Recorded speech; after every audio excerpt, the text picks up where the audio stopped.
Have you ever found yourself sitting on a well, a pristine, beautiful beach, right?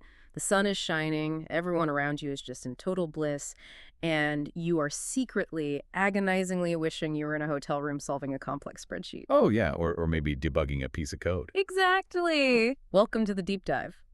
Today, we are unpacking a really fascinating set of notes that explore the architecture of what we're going to call the 4K processor brain. Right. And our mission here is to decode a very specific, very intense cognitive phenomenon. Like, why do some highly intelligent people find traditional leisure excruciatingly boring while finding immense, almost euphoric joy in dissecting complex It's systems? a cognitive profile that, it often gets totally misunderstood as just being a workaholic Sure. or being incapable of relaxing. Yeah, the classic can't turn it off stereotype. Exactly.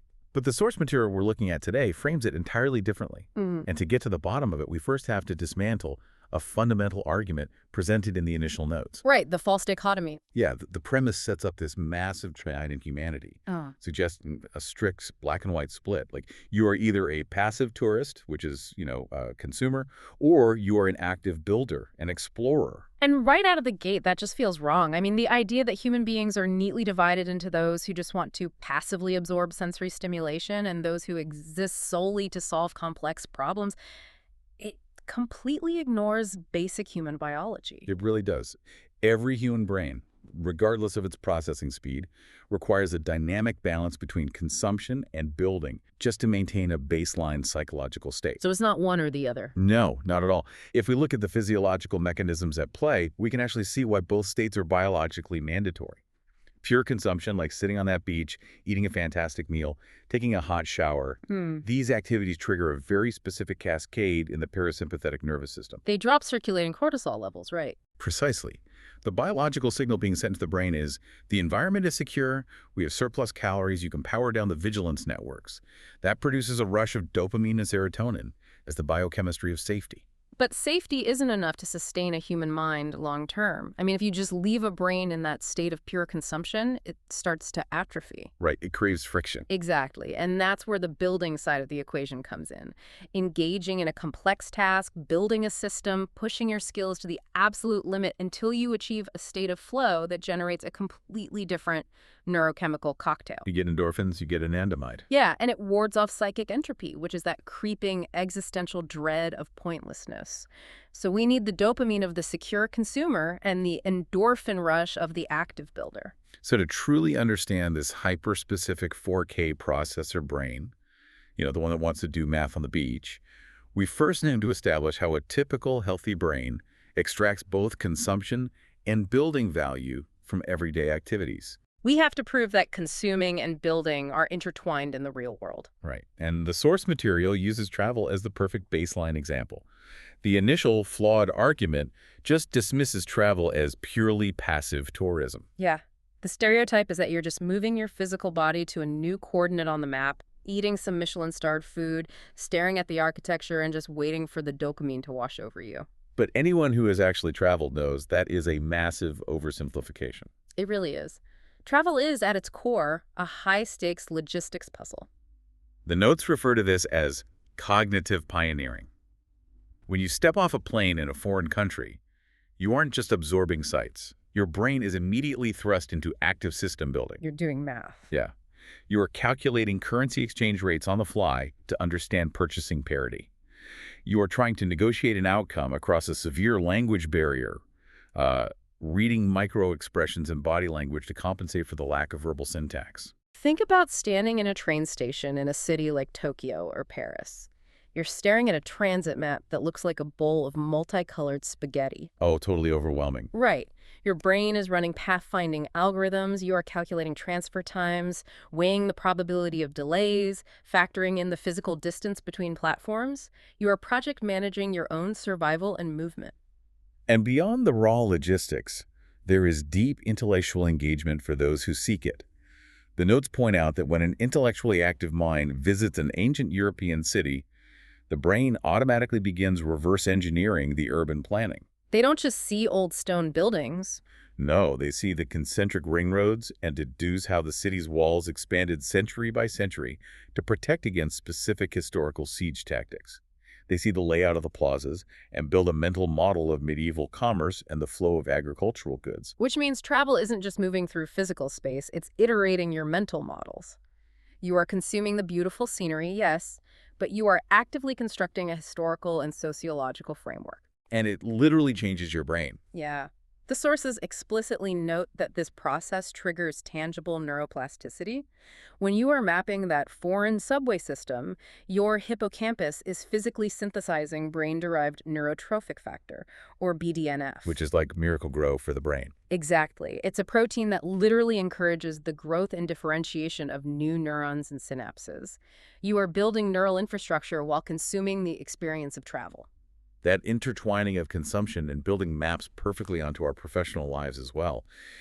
The false dichotomy tries to tell us that work is either purely a painful survival tax that we pay to fund our consumption, or it's a pure puzzle game of self-actualization. Which completely ignores the reality of the global economy. I mean, even the most elite, world-class engineers, the people designing the logic gates for next-generation microchips, are fundamentally performing a survival tax. They need a paycheck. Right. They are solving incredibly complex system problems, which is pure building. But they are doing it in exchange for capital. They need that salary to pay their mortgages, to buy groceries, to consume goods. The highest level of building is tethered to the necessity of consumption.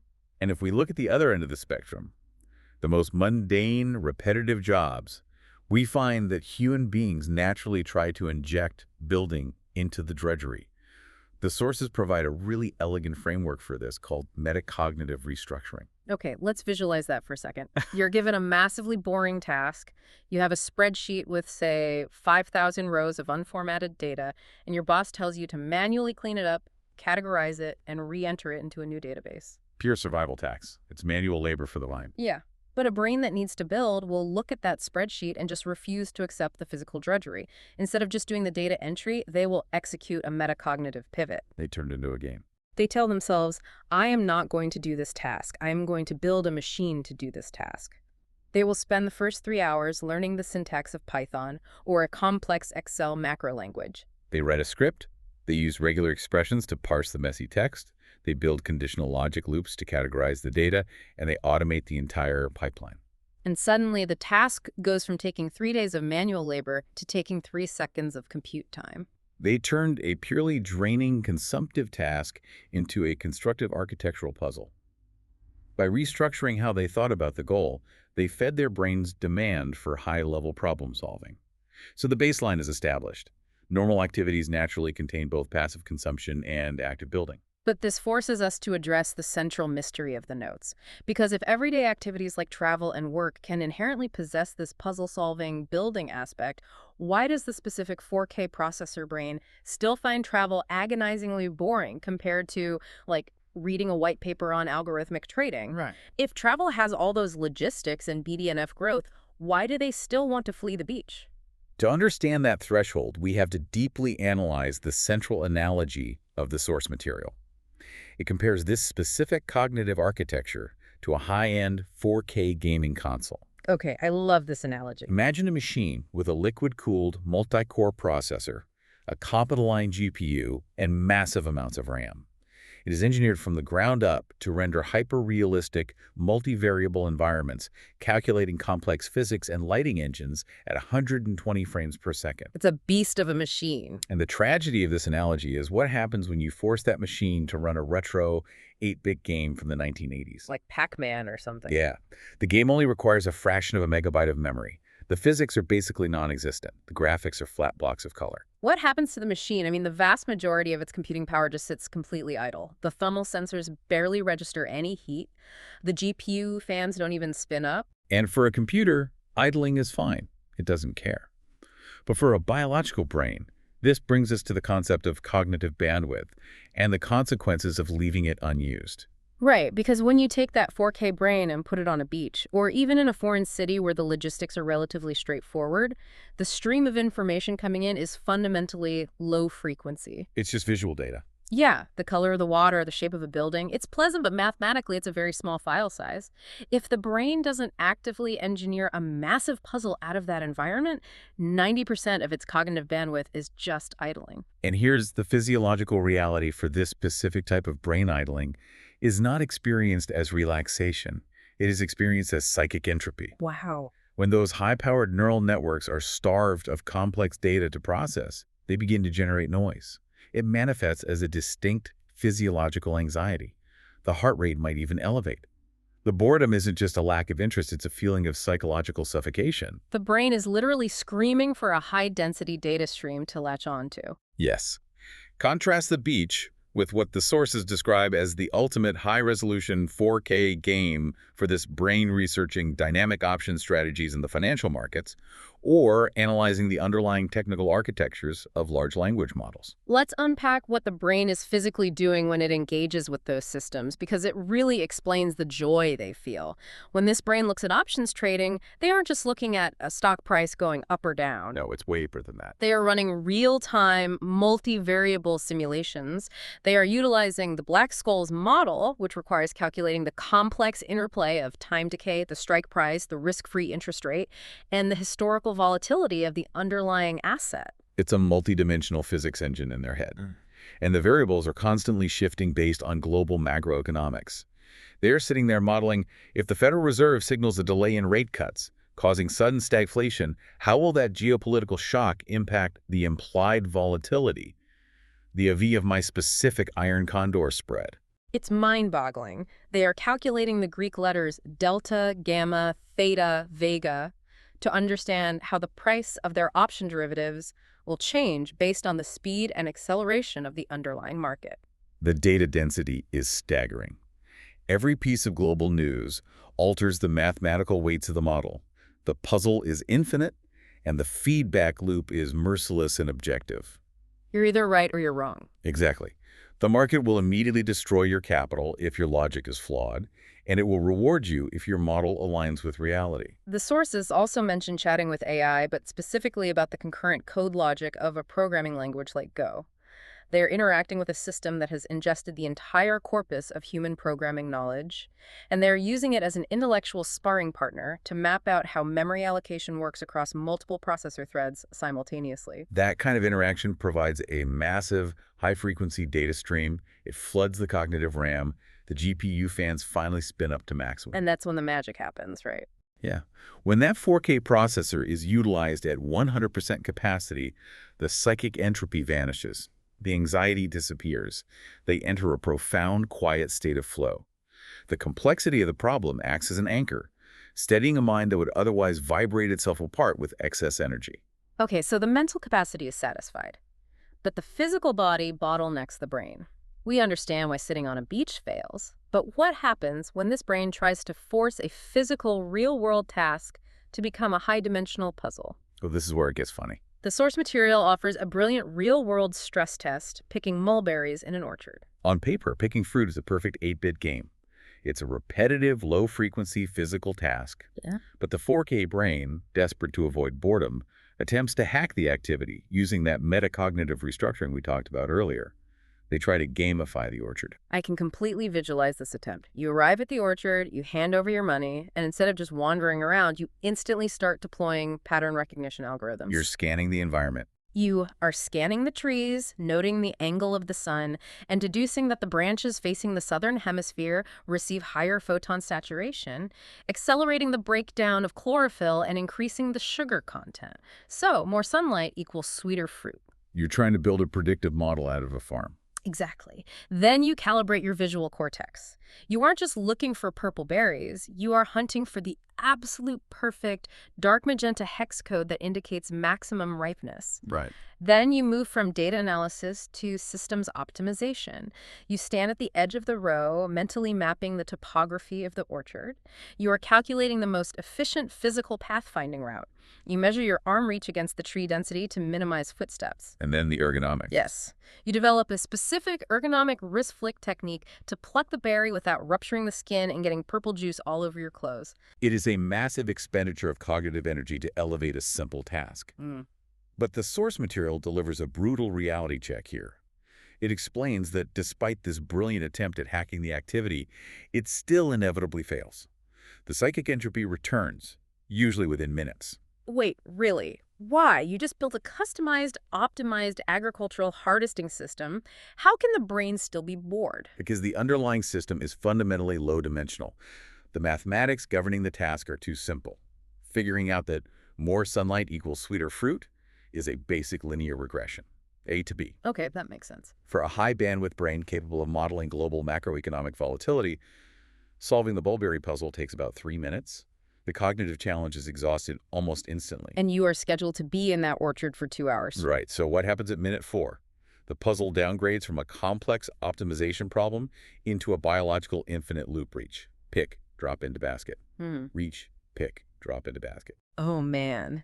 This introduces a massive structural problem that the sources outlined, pulling a term directly from computing architecture, the weight group. Yes, the weight group. In computer science, a weight group is a synchronization primitive. It's a piece of code that forces a fast, multi-threaded process to pause and wait for slower processes to finish their tasks before the system can move forward. And mapping that onto human physiology explains the exact agony this brain feels in the orchard. The sources describe a severe physical I/O bottleneck input-output. The mind's algorithm operates at light speed. Exactly. The visual processing, the path finding, the ripeness calculations, all happening in milliseconds.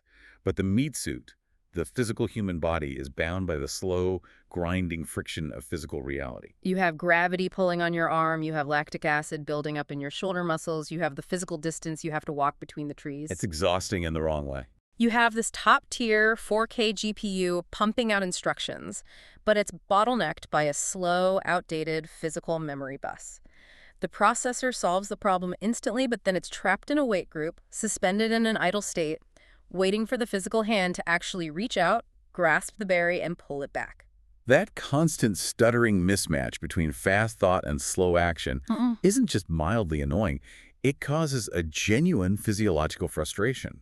The processing power is spinning its wheels, generating heat with nowhere to put the energy. And to add insult to injury, let's look at the ultimate reward for all this mental gymnastics. The return on investment, the ROI, is practically zero. Absolutely zero. You spent massive cognitive energy optimizing your route and your ergonomic picking technique. What is the actual leverage you gained? You might walk out of the orchard with a half-pound more fruit than the person next to you who spent the whole 2 hours picking randomly and taking selfies. The leverage is microscopic. The ceiling is entirely visible. You can see exactly how the task ends, and the material reward doesn't justify the compute power required to optimize it. So picking the fruit is a low-dimensional trap. The cognitive RAM is maxed out, but the physical output is stuck at a snail's pace. That physiological frustration forces the brain to either abandon the task entirely or completely change the dimension of the game. If you can't pick faster, you have to optimize the system itself. This is what the sources call a dimensional strike. You stop playing the game on the field, and you start redesigning the stadium. The 4K brain zooms out, completely ignoring the individual berries, and begins dissecting the orchard as a high-dimensional microeconomy. Because let's be honest about the underlying business model. An agritourism orchard isn't really an agricultural enterprise. They aren't trying to compete with industrial farming yield. No, not at all. The sources astutely point out that they are selling middle-class pastoral fantasies. They're selling an aesthetic experience to city dwellers and providing a contained environment for parents to exhaust their children on a weekend afternoon. Wow. The moment the brain realizes that, the information density explodes. The physical limitations of the arm and the berry no longer matter. You are now analyzing operations optimization. You are playing the infinite game. The brain shifts from linear regression to applying complex queuing theory to the physical space. Queuing theory. The mathematical study of waiting in lines. You're no longer looking at trees, you're looking at a factory floor. You are calculating throughput. You're applying Little's law, evaluating the long-term average number of customers in the system, multiplied by the average time they spend picking. Exactly. You start stress testing the architecture of the business. You look at the parking lot. How many cars can fit before the entrance road backs up onto the highway, creating a hard cap on daily revenue? Oh, I hadn't even thought of the parking lot. Right. Or is the spacing between the rows of trees optimized for human traffic flow? Or do people cluster around the entrance, leaving the back of the orchard unpicked? Where are the bathrooms placed? If they are too far from the exit, Does it delay the departure of families, thereby clogging the parking lot and preventing new paying customers from entering? It's pure systems engineering. And then the brain moves to scaling the business. It starts analyzing marginal costs versus scale effects. The fundamental problem with an orchard is that land is a fixed asset and the growing system is finite. You can only grow a mathematically hard-capped number of berries per acre. So the 4K brain starts searching for asymmetric risk-reward opportunities to break that cap, exactly like it did with options trading. They theorize, how do we monetize the physical space when the trees are dormant? Can we host high-margin B2B corporate team-building events on weekdays when consumer foot traffic is practically zero? Or they look at the supply chain. What do we do with the overripe berries that fall to the ground and represent lost capital?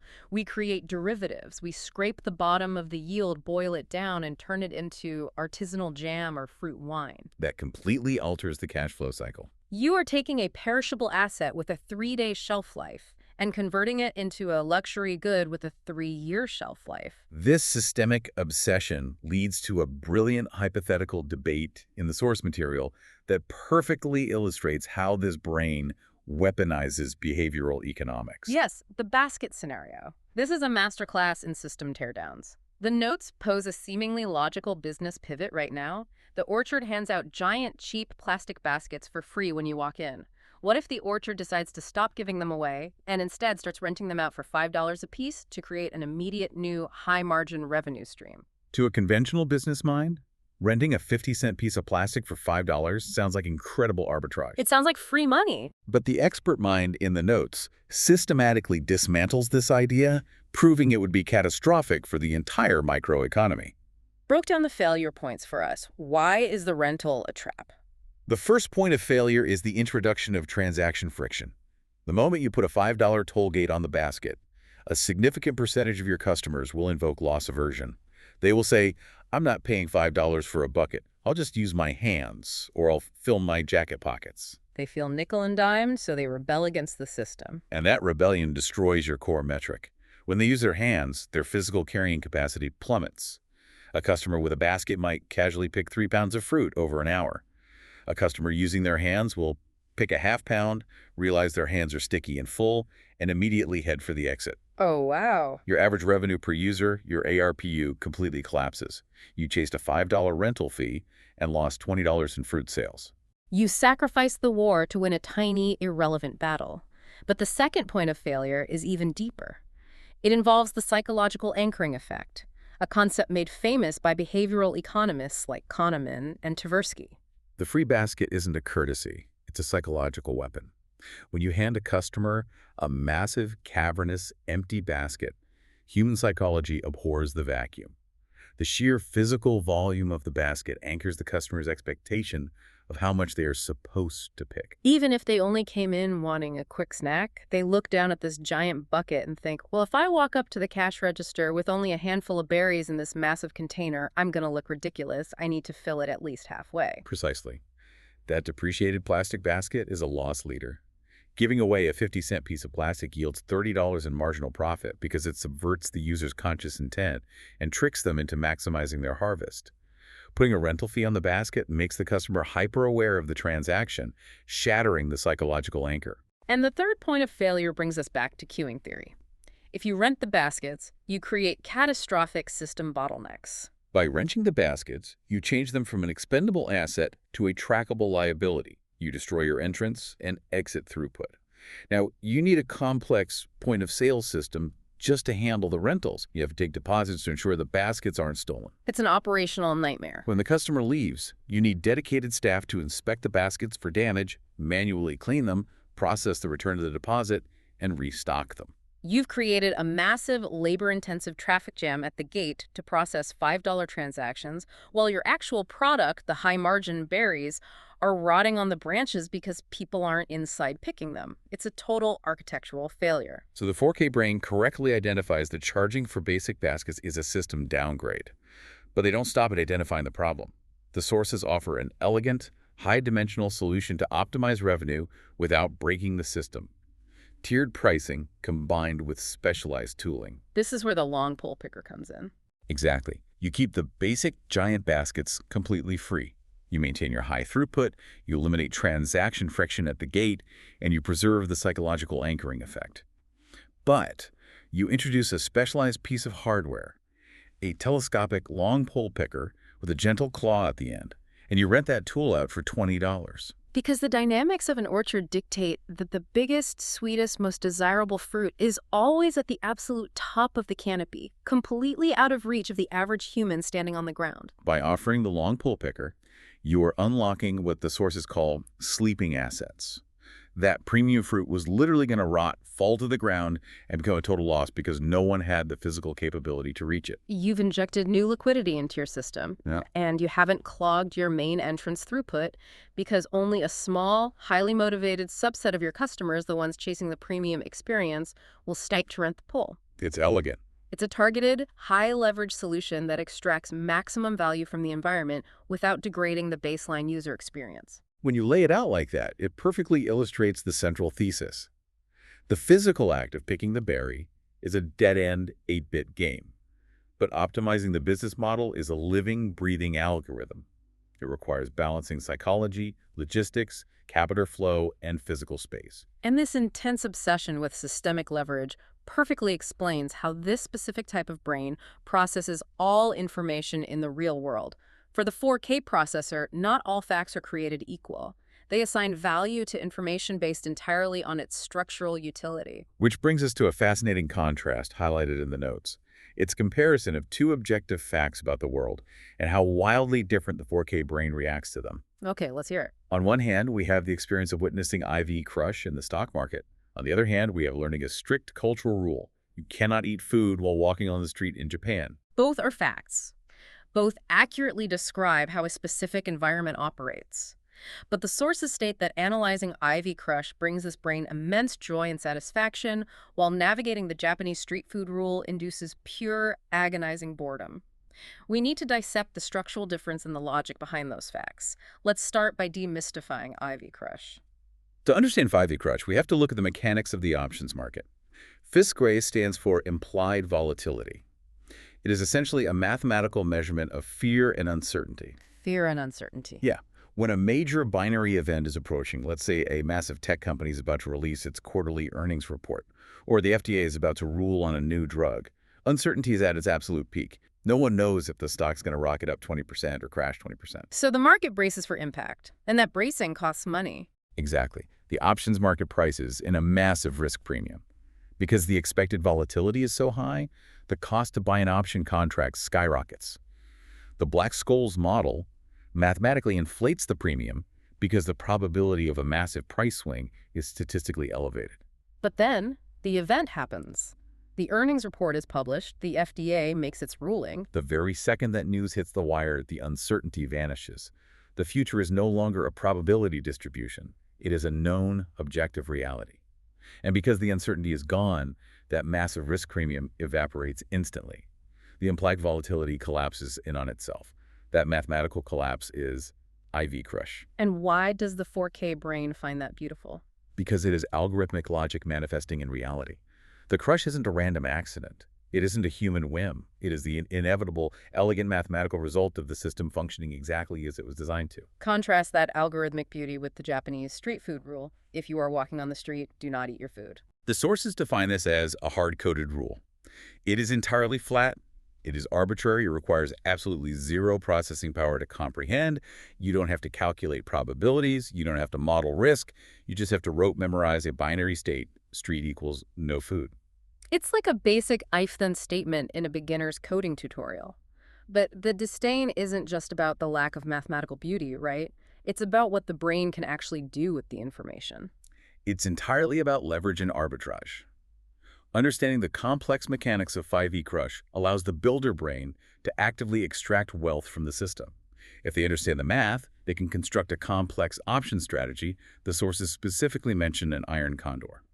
Let's explain the mechanics of that because it proves the point. An Iron Condor involves selling an out-of-the-money put and an out-of-the-money call, and then buying options further out to cap your risk. You are essentially building a mathematical net, betting that the stock won't move as wildly as the terrified market thinks it will. And when the earnings report comes out and the IV crush happens, the value of those options you sold collapses. You buy them back for pennies or let them expire worthless, and you pocket the premium. You created money out of thin air just by understanding the math? The system physically rewards your cognitive superiority. You understood the hidden architecture, you deployed capital, and you captured tangible value. But what is the arbitrage opportunity in knowing you can't eat a skewer of yakitori on a sidewalk in Tokyo? There is zero arbitrage. The sources call navigating these rules the NPC experience, being a non-player character in a video game. Knowing the rule offers no leverage. You don't gain a financial advantage. You don't optimize the system. It is pure friction. You just avoid being glared at by the locals. The host in the source material uses a brilliant analogy here. They equate navigating hard-coded cultural rules to being forced to read a 50-page terms of service agreement before you can use a piece of software. That's a perfect analogy. You just have to scroll to the bottom and click accept in order to exist in this space. You're just reading the end user license agreement, whereas with the stock market, you are the architect actively rewriting the matrix's physics engine. But this is where the conversation gets incredibly deep, because we have to pause and push back on the 4K brain's perspective. The sources explore a vital existential counter-argument here. Right, because when I was reading through the notes, I immediately thought, wait a minute. You can't just dismiss Japanese culture as a flat, arbitrary terms of service document. Human culture is an incredibly complex, high-dimensional system, too. It's just built out of psychology and history instead of math. That absolutely is. And the notes acknowledge the profound depth of the system. The rule against eating on the street isn't just a random sticky note slapped on a society. It is the visible tip of a massive sociological iceberg. It's deeply tied to shame culture and the profound societal concept of meiwaku, which translates to the deep-seated desire to not bother others, to not be a nuisance in a highly dense urban environment. Leaving crumbs, smelling like food in a crowd, forcing people to navigate around you while you eat it, violates the core code of social harmony. And there is dark, recent history woven into the logistics of the rule. The reason it is so difficult to eat on the street is because there are very few public trash cans in Tokyo. Right, the sarin gas attacks. Exactly. Those trash cans were systematically removed following the horrific 1995 Tokyo subway sarin gas attack, where domestic terrorists used public receptacles to hide lethal chemical weapons. The removal of the bins was a massive systemic security response that permanently altered the daily logistics of 30 million people. So it's history, it's trauma, it's psychology, it's sociology. When you visit Japan and you buy a snack and you make the conscious choice to stand quietly next to the stall to eat it so you can properly dispose of the wrapper, aren't you actively participating in that massive, complex system? Shouldn't a brain that loves systems find that fascinating? The expert in the source notes agrees that this is a brilliant observation. You are participating in a system. But they use principles from cybernetics to explain exactly why the 4K brain still finds it agonizing. Cybernetics, the study of control and communication in animals and machines. Yes. It all comes down to the fundamental difference between read-write access and read-only permissions. How does read-write versus read-only apply to walking down a street? Let's look at state machines and feedback loops. Norbert Wiener, the father of cybernetics, defines systems by how they handle feedback. In a financial system or a software coding environment, you have read-write permissions. You, the user, can inject a variable into the system. You deploy $1 million in capital, or you push a new disruptive block of code to the server. And the system has to process my variable. Yes.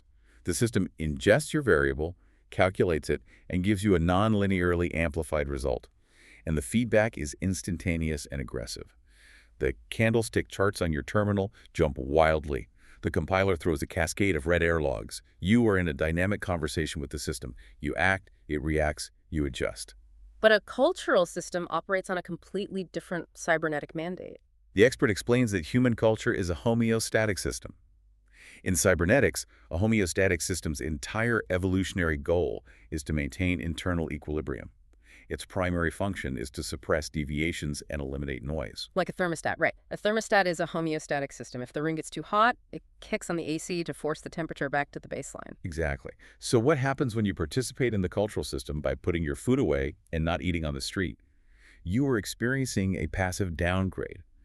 Your individual variable, your desire to eat, your hunger, your physical movement is recognized by the system as noise, and it is forced to zero. Wow. Forced to zero. The system demands that you assimilate, that your variables become invisible so the baseline equilibrium is maintained. You have read-only access. You can observe the elegant machinery of the culture, but you are strictly forbidden from altering its code. And the feedback loop reveals the trap. When I deploy capital in the market screams back at me with profit or loss. When I comply with the cultural rule and put my food away, what is the feedback from the system? Exactly nothing. Silence. The silence of compliance. The homeostatic system's feedback to you obeying the rule is the total absence of a reaction. The thermostat doesn't congratulate the room for being 72 degrees. It just stays quiet. Nobody yells at you. Nobody cheers for you. The street just remains orderly. And we established in the very beginning that for a 4K brain desperate for high-frequency data, silence is psychic entropy. It's starvation. It is the ultimate NPC experience. You are trapped behind invisible walls, performing a mandatory hard-coded animation, and the world doesn't change a single pixel because of your actions. It is a complex system, but it is a system designed to crush variables, not to explore them. The 4K brain wants to throw a rock into the pond to study the ripple math culture, demands the pond remain perfectly glass flat.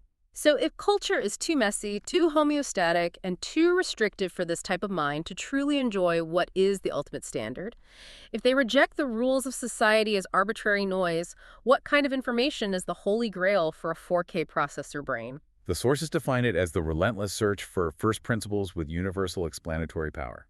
They want the bedrock of reality. First principles, stripping away all assumptions, all cultural baggage, all arbitrary rules until you are left with the undeniable foundational physics of a system. Let's look at the final and arguably most intense example from the notes. It involves the frontier of technology, artificial intelligence, and specifically the AI scaling law known as the 6ND formula. Okay, AI scaling laws. For a lot of people, AI is literal magic. Set the stage for us. What is the 6ND formula, and why is it the holy grail for this brain? 6ND is the mathematical formula that roughly dictates the total amount of computing power required to train a massive foundational artificial intelligence model. Compute equals 6 times n times d. Let's break those variables down. N stands for the number of parameters in the model. You can think of parameters as the artificial synapses of the neural network. It's the size of the brain. Modern models have hundreds of billions of them. D stands for the amount of data you are feeding into it during training, the trillions of words, books, and articles scraped from the internet. So the total compute required is simply 6 times the size of the model times the size of the training data. Correct. But the true beauty of the formula reveals itself when you break down that number 6. Training in AI requires 2 distinct, massive computational steps: the forward pass and the backward pass. The fundamental math works out so that the forward pass requires 2 ND of compute, and the backward pass requires 4 ND of compute. 2 plus 4 equals 6. Yeah. But 6ND isn't just trivia. If you understand that formula, you've essentially compressed an impossibly complex system, a multi-billion-dollar server farm, into basic arithmetic. But how does knowing that math help this brain explain how the world works? It all comes down to a profound concept called cognitive compression. In computer science and information theory, there is a fundamental axiom. Understanding is compression. Think about Kolmogorov complexity, the idea that the true complexity of a dataset is the length of the shortest computer program that can generate that dataset. Let's visualize that compression. Imagine standing inside a hyperscale data center. You have tens of thousands of GPUs stacked in racks, liquid coolant pumping through the pipes, consuming enough electricity to power a small city. That's massive. All of this hardware is churning to produce an artificial intelligence that can write poetry, diagnose cancer, and converse like a human. From the outside, it looks incomprehensible. It looks like black magic. It is a system of maximum entropy. But the 6ND formula takes that overwhelming, terrifying complexity and compresses it into a handful of basic mathematical truths. Let's look at the forward pass. That's when the AI is trying to guess the next word in the sentence. It requires 2 ND. Why? Because underneath all the hype, the forward pass is fundamentally just basic matrix multiplication happening on the silicon. Let's actually visualize that matrix multiplication. When the AI guesses a word, it's passing data through layers of artificial neurons. Mathematically, it's taking an input number, and it has to multiply it by a weight. That's mathematical operation number 1. Then it has to add that result to a running total, which is called the accumulator. That's mathematical operation number 2. 1 multiply, 1 accumulate.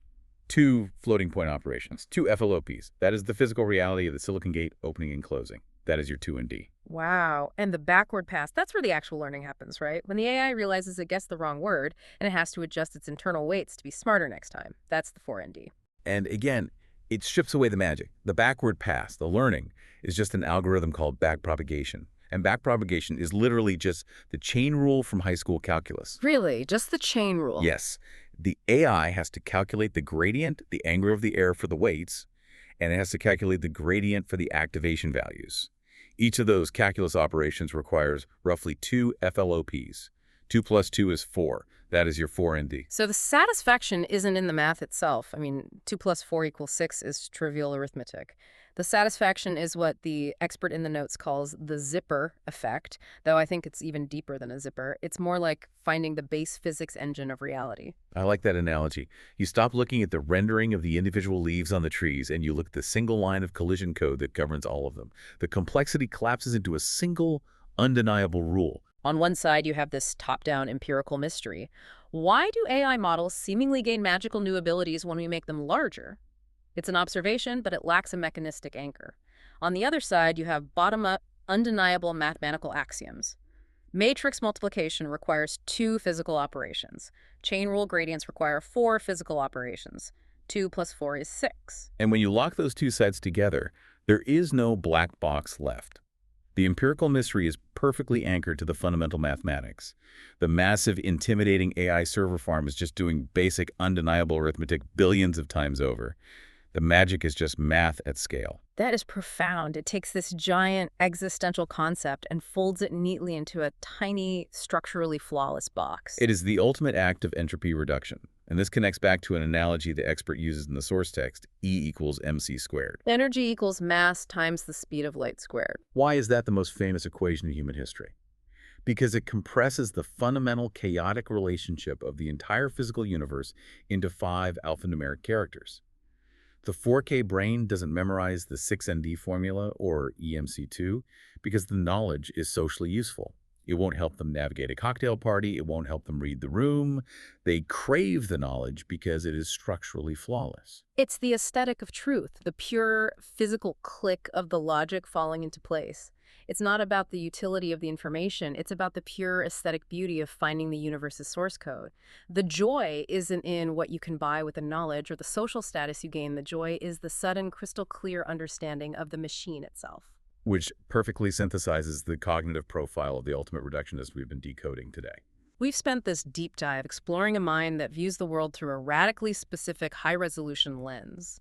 It is a brain that looks out at reality and doesn't primarily see romantic landscapes to be passively admired or social narratives to just be absorbed. It sees algorithms, energy systems, throughput bottlenecks, and hard logic. It is a brain that is incredibly stingy and dismissive with its attention when faced with low-dimensional, incompressible noise. It rejects the 8-bit games. It despises the slow, physical weight groups of the mulberry orchard. It actively rebels against the silent, read-only compliance of homeostatic cultural rules. But paradoxically, it is a brain that is incredibly generous, almost completely selfless with its intellect, when it is hunting for physical truths. When it finds a system it can actively read and write to, when it discovers an arbitrage opportunity in macroeconomic volatility, or when it hears the algorithmic click of a macro-scale phenomenon locking perfectly into base-level fundamental mathematics. It is defined by a relentless, exhausting, beautiful pursuit of the underlying mechanics of reality. Which leaves us with a fascinating, slightly provocative lens to view our own lives through. So to you listening, take a hard look at your own daily routines tomorrow. When you commute to work, when you interact with your community, when you participate in your company's hierarchy, or even when you relax, how much of your day is spent trapped in read-only systems? How much of your life involves systems where your compliance is met with silence, where you are just an NPC following hard-coded rules designed to maintain the status quo? And more importantly, armed with this perspective, how can you begin to engage in your own metacognitive restructuring? How can you find the hidden architecture in the mundane drudgery and restructure those passive, consumptive tasks into read-write systems where you are actively injecting your own variables, capturing leverage, and designing the code of your own life? Next time you feel completely restless on a beautiful beach, don't beat yourself up. Maybe you aren't ungrateful. Maybe your 4K processors are just waiting for a much better game to play. Thanks for joining us on this deep dive. Keep looking for the underlying mechanics. We'll see you next time.